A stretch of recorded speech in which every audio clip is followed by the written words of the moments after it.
गुलामी मुक्त, शोषण मुक्त बनाने के लिए, समता, बराबरी और मसावत के पैगाम के लिए जद्दोजहद किए वाले तमाम महामानवों को खिराज अकीदत पेश करता हूँ। नांदेड़ शहर ही नहीं, नांदेड़ जिले की सियासी राजधानी हतई करबला सिद्धार्थनगर के इस सरजमीन को सलाम करता हूँ।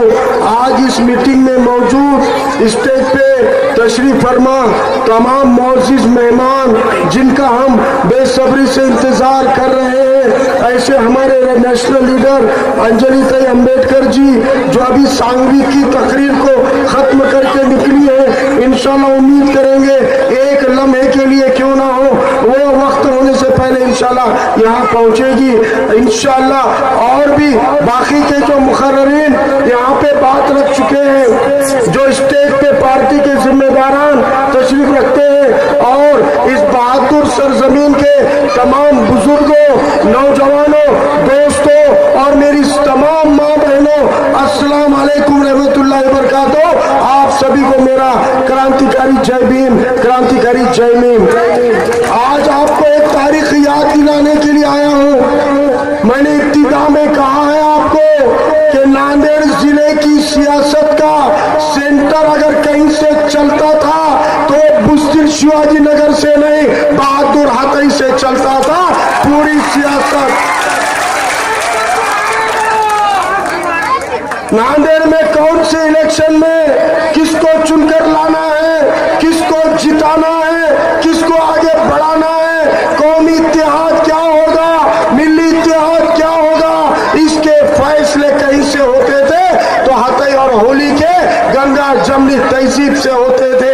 यही सियासत ने इस नांदेड़ का पहला मेंबर ऑफ पार्लियामेंट अगर किसी को बनाया तो हरिहर राव सोनवणे हमारे बौद्ध भाई को तमाम इस नांदेड़ के मुसलमानों ने, हिंदुओं ने, दलितों ने एकजुट होकर पार्लियामेंट में भेजा। नांदेड़ की मिसाल है, पहला मेंबर ऑफ पार्लियामेंट हमारे बौद्ध समाज से था। इस नांदेड़ में वीडी देशपांडे नाम के ब्राह्मण समाज के मेहनतकश मजदूरों के नेता को तमाम समुदाय समाज ने चुनकर असेंबली में भेजा, उनको एमएलए बनाया, उनको अपना कायद बनाया। और ये वही नांदेड़ है जिस नांदेड़ में सैयद फारूक पाशा साहब को एक नहीं, दो नहीं, लगातार 3 बार हैट्रिक आमदार बनाने का काम इसी गंगा जमनी तहजीब के नांदेड़ ने किया था। यही नांदेड़ की हतई होली की सियासत, इस नांदेड़ की सियासत में एक मुस्लिम नुमाइंदे को हर समाज ने वोट दिया। मुसलमानों के साथ साथ यहाँ के हिंदू भाइयों ने, बौद्ध भाइयों ने, दलित भाइयों ने एकजुट होकर उनको 3 बार असेंबली में भेजा। उसके बाद कांग्रेस की मुखालिफत का दौर आया। उस वक्त प्रोफेसर नूरुल्लाह खान साहब को इसी नांदेड़ ने असेंबली में भेजा। प्रोफेसर नूरुल्लाह खान साहब कांग्रेस को हराकर असेंबली में पहुंचे थे। यह मुस्लिम क़यादतों की तारीख है।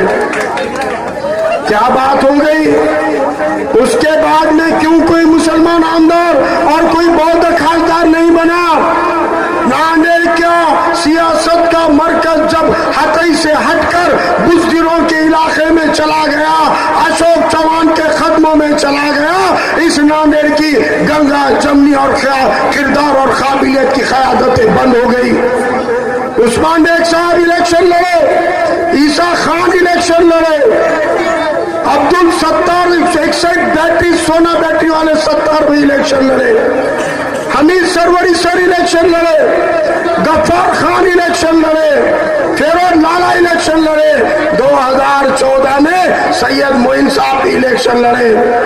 लेकिन उनको एक गट्टा वोट गिरने के बावजूद ये तमाम सीटों पर इन तमाम कायदों को सिवाय मुसलमानों के किसी भी कौम के वोट नहीं मिलने से 3000, 4000, 10,000, 12,000 वोटों से मुसलमान चुनकर आते आते गिर गया। उनको मालूम है कि किसी भी मुसलमान को कोई ऐसी पार्टी टिकट नहीं देती जो पार्टी अपना गैर मुस्लिम वोट दिलाए, ऐसी कोई पार्टी पिछले 50 साल में टिकट नहीं देती थी। लेकिन पहली बार 2019 में फारूक अहमद को वाली जनाब प्रकाश अंबेडकर साहब ने टिकट भी दिया और 14,000 से ज्यादा वोट भी दिए हैं। जितने वोटों से मुसलमान हारते आए उनसे दुगने वोट प्रकाश अंबेडकर साहब की पार्टी ने, वंचित और मेरे बहुजन भाइयों ने 14,000 से ज्यादा वोट डाले। सिद्धार्थ नगर के बूथ के फॉर्म 20 चेक करो, 100% वोट सिद्धार्थ नगर वालों ने फारूक अहमद को डाले। लेकिन इन जिनों के नाम मैंने गिनाए, उस्मान साहब ले लो, सत्तार भाई ले लो, ईसा खान ले लो, हमें सरवरी सर ले लो, गफ्फार खान साहब ले लो, ये तमाम कायदीन को किसी मुस्लिम के साथ इलेक्शन नहीं लड़ना पड़ा। कोई मुसलमान इनके खिलाफ वोट बांटने को नहीं खड़ा हुआ। लेकिन मैं पूछना चाहता हूं, क्या वजह है 2019 में भी और 2024 में भी जब वंचित से फारूक अहमद खड़ा होता है, उसके खिलाफ ये बीजेपी और कांग्रेस मुसलमान खड़ा कैसे करती है? क्या खड़ा करती है?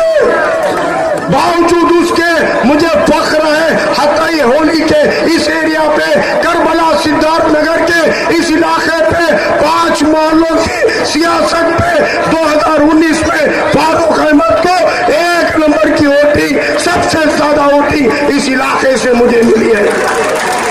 वही तवक्को करने आया हूं, अपने वोटों का बंटवारा मत होने दो। 50 सालों के साजिशों का जवाब इंशाअल्लाह 20 नवंबर को मुत्तहदा वोट करके लेंगे और अपनी क़यादतें इंशाअल्लाह असेंबली में भेजेंगे। वक्त इजाजत नहीं देता, एक नारा लगाता हूं, 20 नवंबर आपको बोलना है गैस सिलेंडर, 20 नवंबर 20 नवंबर 20 नवंबर, नारे तकबीर।